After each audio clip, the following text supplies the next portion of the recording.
Bismillahirrahmanirrahim. Assalamualaikum warahmatullahi wabarakatuh. Alhamdulillahi rabbil alamin, wasi'il judi wal ifdal, adimil badli wan nawali fi kulli hal. Wa nas'aluhu tabaraka wa ta'ala ayyuhal hawil lana ila ahsanil hal. Asyhadu an la ilaha illallah, asyhadu anna Muhammadar Rasulullah. Allahumma shalli wa sallim ala sayyidina Muhammad wa ala ali sayyidina Muhammad. Amma ba'd. Jamaah yang dimuliakan Allah, alhamdulillah pada malam hari ini kita berada di malam 13 bulan Syawal. Semoga Allah tetap memberikan kita nikmat hidup, nikmat sehat, sehingga masih kita bisa berjumpa lagi kembali di tahun-tahun yang akan datang.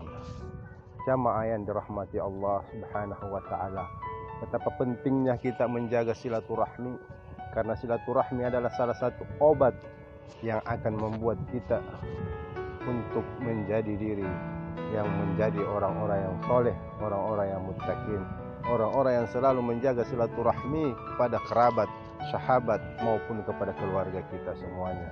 Karena asbab dari silaturahmi kita ini membuat kita menjadi umur panjang di dunia, menjadi hidup kita menjadi berkah, menjadi mulia di sisi Allah Subhanahu wa taala.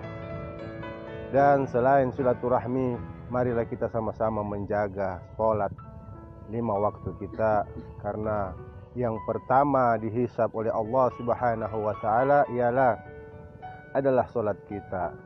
Sebagaimana Allah mengatakan, innas sholata tanha 'anil fahsya'i wal munkar. Sesungguhnya ketika kita menjaga sholat, maka kita akan tercegah dari perbuatan munkar. Semoga ceramah singkat ini bisa bermanfaat buat saya dan kepada jamaah untuk selalu berpegang teguh kepada ajaran-ajaran yang diajarkan oleh Rasulullah sallallahu alaihi wasallam. Wallahu musta'an. Assalamualaikum warahmatullahi wabarakatuh.